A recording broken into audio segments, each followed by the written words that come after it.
এদিকে আইন উপদেষ্টা আসিফ নজরুল বলেছেন, মব জাস্টিস কোনোভাবেই গ্রহণযোগ্য নয়, জড়িতদের অবশ্যই শাস্তির আওতায় আনা হবে।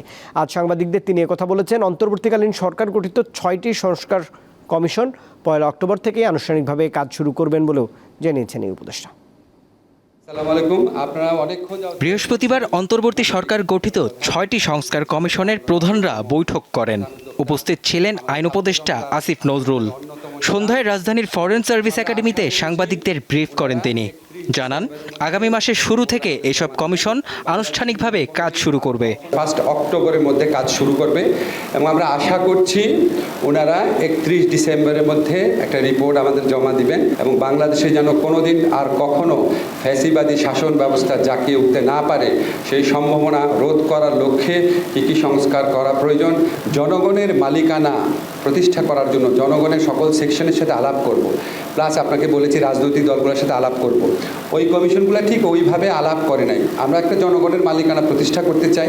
এ সময় কথা বলেন নির্বাচন ব্যবস্থা সংস্কার কমিশনের প্রধান।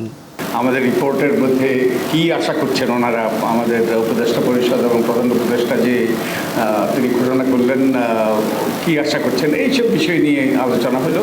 মূলত এগুলো এটা ইনফরমেশন, আমরা কিছু তথ্য আরও জানলাম এই তাদের ধারণা সম্পর্কে, উদ্দেশ্য সম্পর্কে এবং কিভাবে আমরা কার্যক্রম করব, সেগুলো কিভাবে ঢেলে সাজানো হবে, এই বিষয়গুলোই মূলত আলোচনা হয়েছে।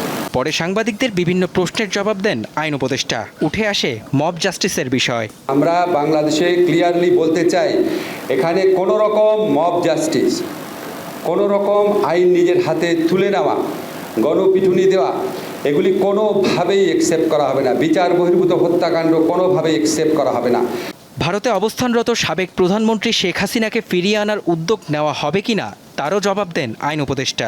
সেই এক্সট্রাডিশন ট্রিটি অনুযায়ী ভারতে যদি কোনো আমাদের কনভিক্টেড মানুষ থাকেন, উনি সাবেক প্রধানমন্ত্রী হন আর যাই হন না কেন, ওনার এক্সট্রাডিশন বা প্রত্যার্পণ আমরা চাইতে পারি। যেই গণহত্যা ঘটেছে, যেই মানবতা বিরোধী অপরাধ ঘটেছে, সেটার বিচারের লক্ষ্যে আমরা কিছু পদক্ষেপ ইতিমধ্যে গ্রহণ করেছি। ইনভেস্টিগেশন যে টিম আছে সেটা গঠিত হয়ে গেছে, প্রসিকিউশন টিম গঠিত হয়ে গেছে, আদালত পুনর্গঠনের চিন্তা চলছে। অচিরেই আপনারা দেখবেন বিচার শুরু হয়েছে। ৫ আগস্ট ছাত্র জনতার অভ্যুত্থানের মুখে ভারতে পালিয়ে যান শেখ হাসিনা। মেহেদী হাসান, দীপ্ত সংবাদ, ঢাকা।